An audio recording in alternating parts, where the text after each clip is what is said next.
Welcome back to my channel.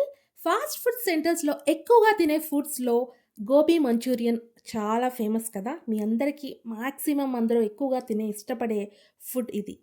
So, ఈరోజు నేను మీకోసం స్ట్రీట్ స్టైల్‌లో గోబీ మంచూరియన్ రెసిపీ చేసి చూపించబోతున్నాను. ఇంట్లోనే ఈజీగా స్ట్రీట్ స్టైల్‌ని మనం ఎంజాయ్ చేయొచ్చు.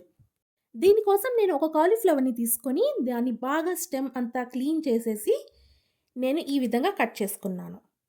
పీసెస్ అనేవి మీడియం సైజులో ఉంటేనే బావుంటుంది. అప్పుడే లోపల దాకా బాగా ఉడుకుతాయి. సో, ఈ విధంగా హాఫ్‌గా కట్ చేసుకొని ఈ సైజులో ఉంటే సరిపోతుంది. ఇప్పుడు పాన్‌లో వాటర్ హీట్ చేసి అందులో కొంచెం సాల్ట్ అండ్ కొంచెం పసుపు వేసి మనం కట్ చేసి పెట్టుకున్న ఈ కాలీఫ్లవర్ ఈ ముక్కల్ని అందులో వేసి ఒక 70% ఉడికించాలి. సో, ఈ విధంగా ఎసరొచ్చిన తర్వాత ఈ ముక్కల్ని అందులో వేసి ఒక 5-7 మినిట్స్ ఉడికిస్తే ఉడికిపోతుందనమాట. సో, వాటర్ అంతా స్ట్రెయిన్ చేసేసి ఒక బౌల్‌లోకి తీసుకోండి. పీసెస్ అనేవి కంప్లీట్‌గా చల్లారిపోయిన తర్వాతే మనం మ్యారినేట్ చేయాలి.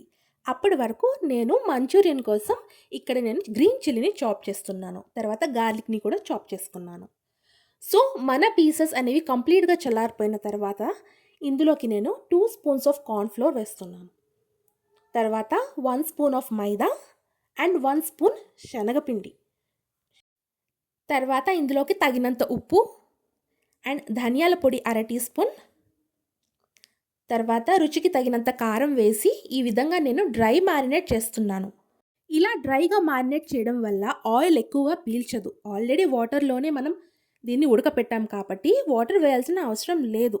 సో, ఈ విధంగా మ్యారినేట్ చేసిన తర్వాత లాస్ట్‌లో ఒక స్పూన్ అల్లం వెల్లుల్లి పేస్ట్, చాలా కొంచెం అంటే కొంచెం వాటర్ ఒక 2-3 డ్రాప్స్ అయితే సరిపోతుంది. ఇలా వేసి మ్యారినేట్ చేసి పక్కన పెట్టుకోండి. సో, ఇలా మ్యారినేట్ చేసిన తర్వాత ఒక 20 మినిట్స్ అయితే సరిపోతుంది. ఇలా మనం ఫ్రై చేసుకోవాలి. సో, గోల్డెన్ ఫ్రై కొంచెం క్రిస్పీగా అయ్యేంత వరకు మనం దీన్ని ఫ్రై చేసుకోవాలి. సో, వాటర్ అనేది మనం యాడ్ చేయలేదు కాబట్టి ఇలా క్రిస్పీగా ఫ్రై చేసుకోవచ్చు. సో, ఈ విధంగా మొత్తం ఫ్రై చేసుకున్న కాలీఫ్లవర్స్‌ని మనం సైడ్‌కి పెట్టుకోవాలి. ఇప్పుడు మంచూరియన్ కోసం ఆయిల్ హీట్ చేసి అందులోకి గార్లిక్ అండ్ చిల్లీస్‌ని వేసి నేను టాస్ చేస్తున్నాను. తర్వాత కట్ చేసుకున్న క్యాప్సికమ్ అండ్ ఆనియన్ పీసెస్‌ని కూడా వేశాను. తర్వాత soya sauce, chilli sauce, Schezwan sauce and tomato ketchup and కొంచెం వెనిగర్. ఈ ఇంగ్రీడియెంట్స్ చాలా మెయిన్ మంచూరియన్ రెసిపీకి. తర్వాత ఇలా వేసి టాస్ చేసిన తర్వాత మనం ఫ్రై చేసి పెట్టుకున్న కాలీఫ్లవర్ ముక్కల్ని కూడా వేసి హై ఫ్లేమ్ మీద మాత్రమే మనం దీన్ని టాస్ చేయాలి. తర్వాత నేను కార్న్‌ఫ్లోర్ స్లర్రీని అండ్ కొంచెం అరోమాట్ పౌడర్‌ని వేశాను.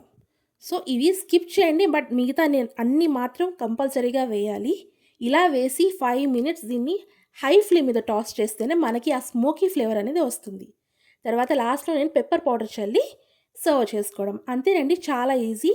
బట్ ఎక్కడ కూడా నేను ఎక్కువ మ్యారినేట్ చేయకుండా, ఆయిల్ ఎక్కువ వాడకుండా నేను చేశాను. సో, మీరు కూడా ట్రై చేసి ఎలా వచ్చిందో నాకు చెప్పండి. Thanks for watching. Like, share and subscribe.